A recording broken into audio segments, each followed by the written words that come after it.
Hi guys, I'm back again today with another video, and today we're checking out American reacts to Dutch lifestyle.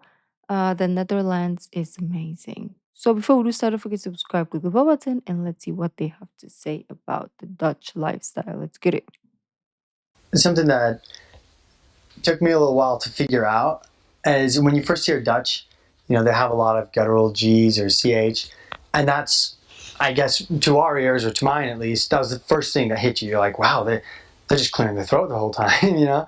Um, so you're saying something like "Goedemorgen," you just hear the "g" and you go, whoa, what are they saying? But as I was trying to learn the language and got a little more familiar with it, I realized I'd say the hardest part for an American to learn Dutch is not necessarily the guttural part. Once you get that down, it's fairly straightforward. But I would say it's actually the way they do their vowels. The way that, because especially a traditional American accent is kind of like if you compare it to like those in the UK or something, it's a lot harder. We just our R's or we're like biting and kind of chewing on our words, just to kind of give it an illustration.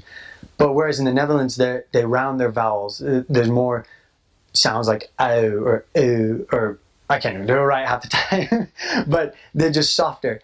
And it's difficult to figure it out till you start trying. And once you get the basics of the language down, I spent 2 years trying to work on just the simple vowel combinations to get them just right in different words.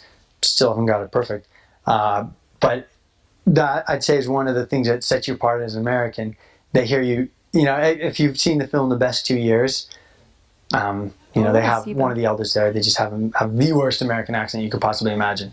So he'll be like, "Goedemorgen, mevrouw, mijn collega en ik," and it's just so hard and just like he just rocks falling out of his mouth. Whereas when a Dutch person says it, it rounds it off as "Goedemorgen," and it mevrouw, and they do different things with their R's to just make it just sounds more natural. And so that we've gone on long enough about that, but that's basically I'd say the biggest difference, and one of the things that catches most people up is those vowel sounds. The Netherlands used to be kind of part of France. They were conquered a few times, and they have a lot of French influence in actually in their language. It is a Germanic language, but they use a lot of words that are just French. And then as you go further south into Belgium, the north half, again, even more French influence. The southern half of Belgium speaks French already. And so you can just see kind of the transition over the years. I forget the dates exactly, so I won't try to throw them out, but when they actually split, the countries did. And it just made a big difference to the development of the country. Heck, even the flag for the Netherlands is the same colors as the French flag, just reversed in orientation. They make it a point to learn other languages, and those coming in aren't really expected to know Dutch. They just assume it. They assume that you won't if you're a tourist. And like those coming from other countries, it's always a struggle to get them to learn, because I've met people from other countries, both in Belgium and the Netherlands, that have lived there for 20 years and they hardly speak any Dutch. They can hardly, I know someone. get a few simple sentences, not very well said, just because they don't necessarily need to. You can get around with English. You don't really integrate yourself into society, but you can manage. And for them, that's good enough. And so it's just interesting to see how their culture is. I'd say if you really want to become a part of it or understand it more, you really have to make a point to learn their language, learn the way they do things. I don't know. If you think of the Netherlands or Holland, for a lot of people that know stuff about it, that haven't necessarily been there already, you get kind of the image of, okay, what do I know? There's windmills, there's canals, there's wooden shoes, that kind of thing. And that is, you have that throughout the Netherlands, but it's especially typical of Holland, which is a province. And especially North Holland, that's where they have Amsterdam. And that's where they'll have the vast majority of the windmills and the canals, and just that kind of the traditional old-fashioned culture, that kind of thing. And for me, that's what I served in Alkmaar, which is north of Amsterdam. The Netherlands is shaped kind of like, well, can't do it cameras like this, but like this, like a hand. You have an arm that goes up here, and the bay is in here, and Amsterdam's down here, and Alkmaar is just right up here, and it's definitely my favorite city of anyone that I've been to. It's beautiful. It has a similar feel to Amsterdam, but not quite as big, so it's more relaxed, and they have many canals that go through there in that area. It's kind of just a wetland. And then windmills all over the place. And they preserve the windmills as like historic landmarks. And they actually will have some people that live in the windmills. They kind of sign on that when they live in there that they'll take care of it and they have to take some lessons. I I think talked to some people who we did it. And yeah, we reacted to someone. I think I still remember his name, Richard, our best friend Richard. We never met, but he was one of the men taking care with his wife, taking care of the windmill. It was cool. It was really cool to see. in that area, they have one day a year or a couple days a year where the public is allowed to go in and just tour it and just look around, and they'll tell you all about it. And that's just part of what they sign up for when they become Molenaars. That's what they call it. Can I sign up? And it's really cool. And that's also, they have in Alkmaar something called the cheese market, which tourists will come all over to see. It's like they dress up in the old-fashioned clothes how they used to, because that was a cheese marketing area. They'd come together on the city square or the plain, and they just have big wheels of cheese and get them in carts and they weigh them, and so they put on a big show for you, and then you can also buy cheese, and just the whole city center is just gorgeous. It's all old-fashioned building. They have a couple of huge churches, like Protestant churches, I believe, and it's just gorgeous. So picturesque, is that the word? And there's so much to see there. Especially like me, I like nature and I like just seeing the views of it's flatland, but they have trees, they have different waterways and stuff that you can go explore, you can bike through, and that's also in that area where you have the tulip fields from about Hilversum area, or not Hilversum, excuse me, Haarlem, which is just kind of southwest of Amsterdam, up north all the way to the tip of the hand, not the hand, but the arm of the Netherlands. They have tulip fields, and so about 1 month of the year, I'd say, because I served during the springtime in that area. 1 month of the year, you just have fields and fields of tulips. It's gorgeous. It's gorgeous to see. That's also they have like a tulip garden there, Keukenhof. If you've seen the best 2 years, they actually have some clips from inside that garden, and yeah, babbled about that. But that is definitely, if you want to go and see Holland, if you want to go in, and they have museums, they have all sorts of places you can see, all within about an hour of each other. That's a place to go, in my opinion. So that's considered North Holland, that province. All of that down to Amsterdam, and then when you get to like Rotterdam, that's South Holland. And they have other provinces as well, but it's gorgeous. They have wonderful people there, absolutely wonderful. And there's so much to do. There's just so much to see. It's great.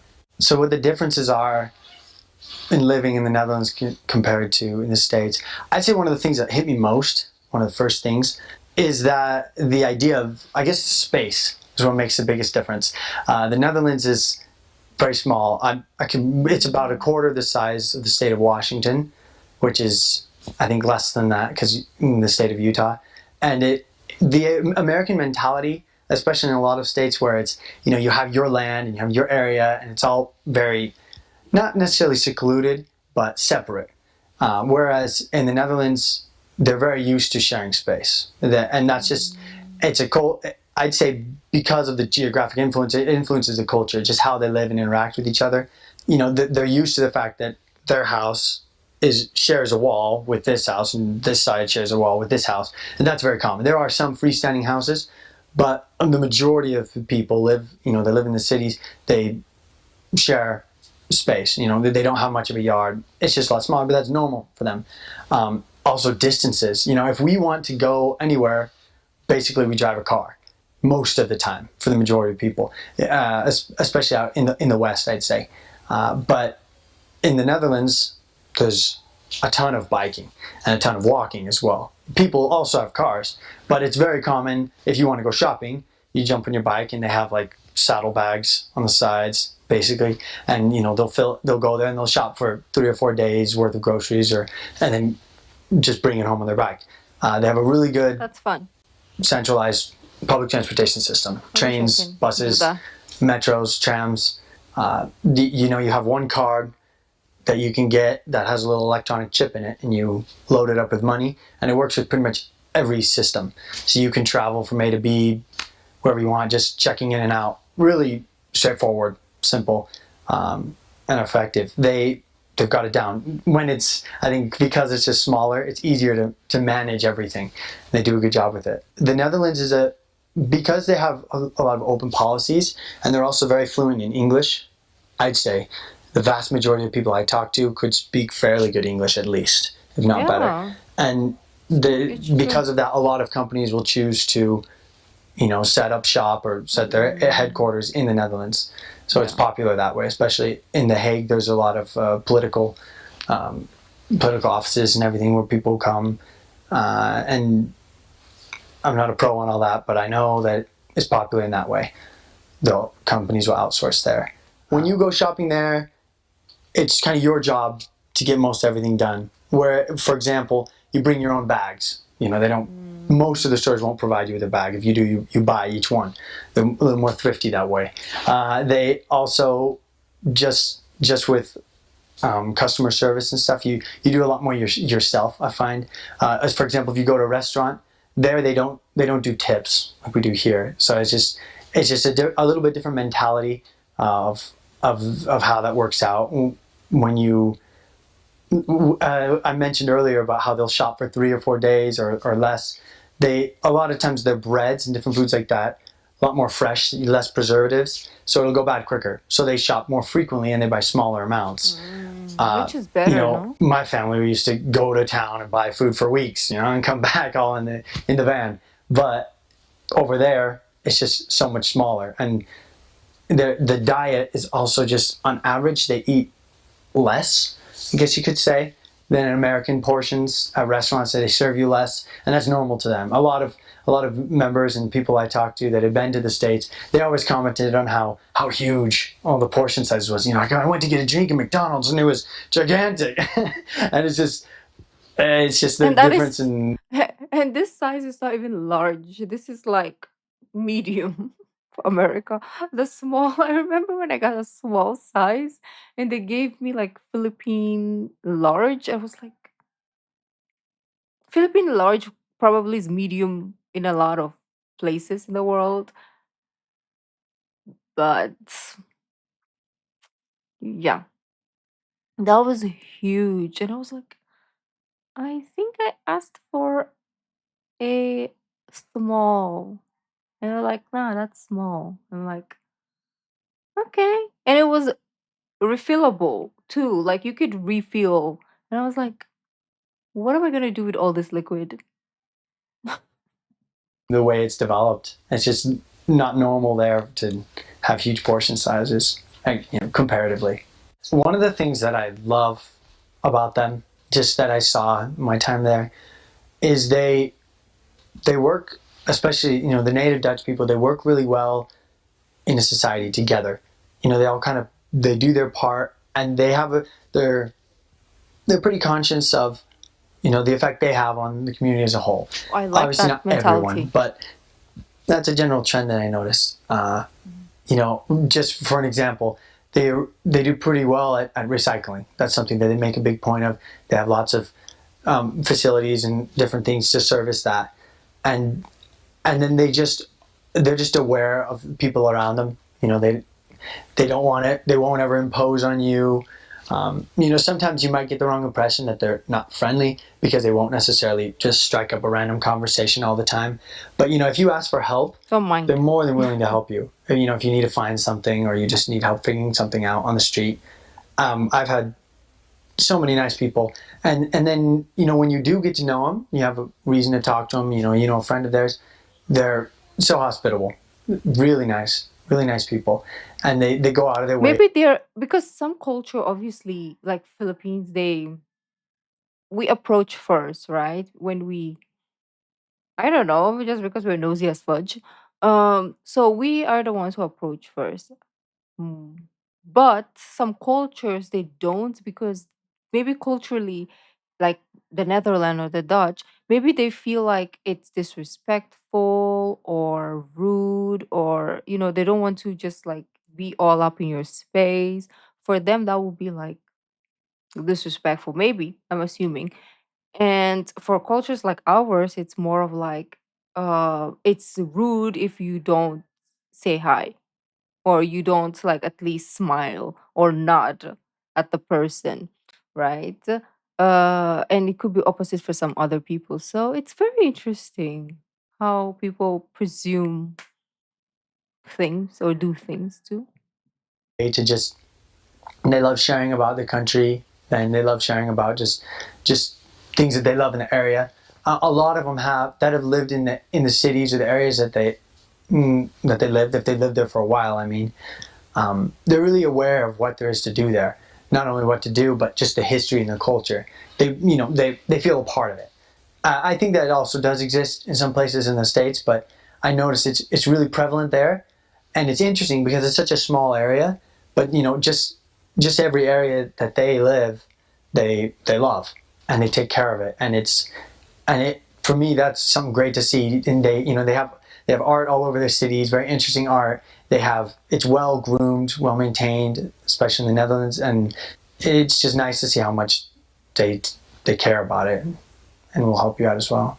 You've probably heard of the Dutch Indies, or in South America and some of the islands there. They colonized that in the 1800s, and so they have influences of food from over there. Because the transportation, the I didn't different know food this. products that they'd import. Also, they're definitely influenced a lot by other countries' foods. They have a lot of foreign recipes that they cook. In Indonesia, they had colonies there, so they have influences from there as well. So you have, like I say, I'm not an expert on exactly how much they got from there, but I've eaten a lot of Indonesian dishes while I was over there, cooked by Dutch people, native people. Also, the traditional Dutch plate, you could say, or the meal, it tends to be more. I guess you could say more simple foods. They have a lot potatoes and different types of vegetables. They have. You probably heard this from other people. They have dishes called stamppot. It's like a potato mixture.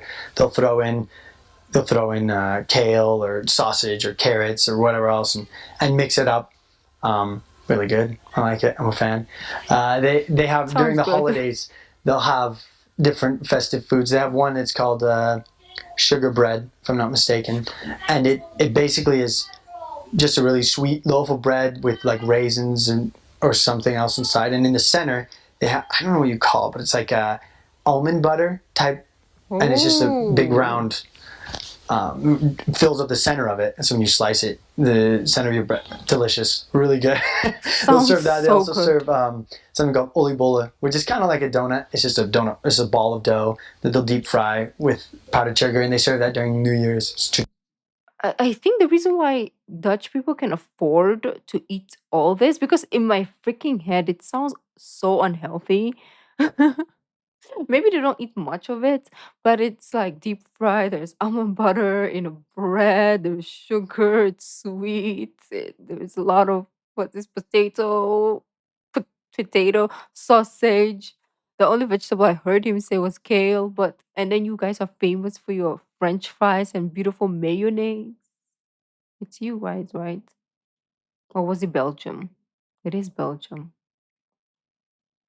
And it is Dutch too, to be honest. I think it's both of you guys. So, um, is it both of you? Yeah, I think so. And yeah, so that's already sounds so unhealthy.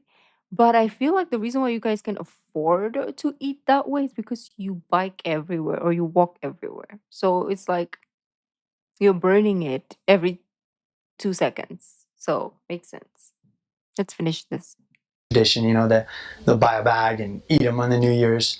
Um, they'll just set up little stands in the city, and you can buy them. Yeah, those are some of the festive foods. I want that. Now I will be craving for something that I've never had before. That sounds like the best thing ever. Like I've told you guys, I love pastries, bread, like cheese, almond butter, so good too. So How can you crave for something that you've never tried? I don't know, but I want that. If you can send it to the Philippines, please do so. I don't know how, like throw it. Um, that's so cool. So freaking cool. But anyways, beautiful peeps. Yeah, let me know if there are other videos you want to check out. And I will see you in the next video. Bye.